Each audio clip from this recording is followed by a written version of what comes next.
สวัสดีมื้อนี้ผมจะได้มาทดลองการสแกนจากเจียที่หมายคำตอบมาเนาะวิชาคณิตศาสตร์ผ่านการสังเกตเบิ่งเจียเห็นว่ายังมีเอ่อความบ่เที่ยงอยู่เนาะเห็นบ่ระหว่างตัวนี้กับตัวนี้เห็นว่าเจียมันจะบ่อยู่ขนาดบนเก่าแต่เขาก็มาทดลองเบิ่งเนาะว่ามันจะสแกนผ่านหรือบ่ เราก็เลือกวิชา2สิ่งจะเลือกเป็นวิชาคณิตศาสตร์16ใบลองสแกนเบิ่งเนาะว่ามันจะผ่านหรือบ่ผ่านการสแกนมาถือว่า16ใบนี่ถือว่าผ่านส่งเข้าเซิร์ฟเวอร์วันนี้เรามาลองประมวลเบิ่งเนาะประมวลภาพเบิ่งวิชาคณิตศาสตร์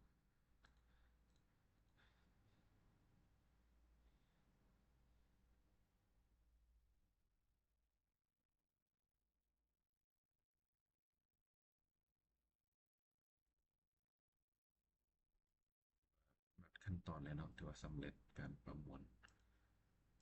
กฎการความถูกต้องเบิ่งเนาะเราก็จะมาใส่ตัวเลขของคำตอบนี้40ข้อทำอิฐเฮาก็มากันกรองเบิ่ง40ข้อนี้ตอบของบท A นี่มีจักคน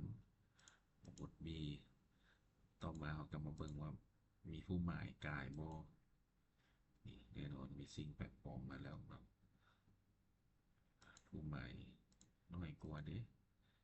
มีเนาะสำหรับบทนี้หมายน้อยกว่าบ่มีหมายเกินมีตัวนี้อาจจะเป็นเนื่องจากว่าอันการตั้งค่าของการจับเจียคำตอบนี้เนาะถ้าว่าเราเฮ็ดบางเกินไปเนาะหรือว่าอันนั้นเกินไปมันจะจับทั้งหมดเลยที่สแกนแล้วเข้ามานี่มันจะเอาทั้งหมดเลยเนาะคือตัวนี้เขาบ่ได้หมายแต่ว่ามันจะจับเป็นการหมายคำตอบฉะนั้นเราต้องได้มาปรับตัวนี้ขนาดจุดภาคส่วนคำตอบให้เป็นมาตรฐานคืนก่อนเนาะเป็น25คืนก่อน apply ทั้งหมดจากนั้นเราก็ลึกตกกันกรองทั้งหมดที่เรากันกรองอยู่ในระบบนี้เพราะว่าจะเป็น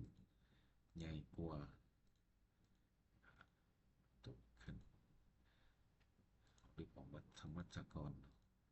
หลังจากนั้นเรากลับไปประมวลภาพคืนใหม่วิชาคณิตศาสตร์ท่านเนาะตัวที่เราลึกออกจากการกันกรองเมื่อกี้มันจะถูกลึกออกไปทั้งหมดแล้วเราจะประมวลภาพคืนใหม่โดยอิงใส่การตั้งค่าขนาดของการหมายคำตอบเป็นมาตรฐานกันกรองคืนอีกบัตรหนึ่งเนาะเพื่อกวดคืน40ข้อหันว่ามีผู้หมาย40ข้อบท A มีเห็นว่ามีจำนวนเพิ่มขึ้นบท B มันเพิ่มขึ้นวันนี้เรามาเบิ่งตัวที่หมายเกินดู40ข้อมีบ่มีเบิ่งของบท A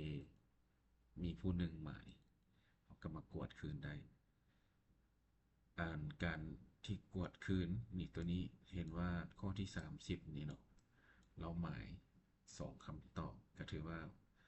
จำเป็นแล้วเนาะบ่สามารถที่จะตัดสินได้ว่าเราหมายข้อใดแท้การว่ามีตัวหนึ่งจางตัวหนึ่งเข้มก็ยังว่าเดาได้ว่าตัวคำตอบตัวใดจะเป็นคำตอบที่ถูกอันนี้ก็จะเป็นปัญหาที่เขาจะต้องได้กวดคืนเนาะ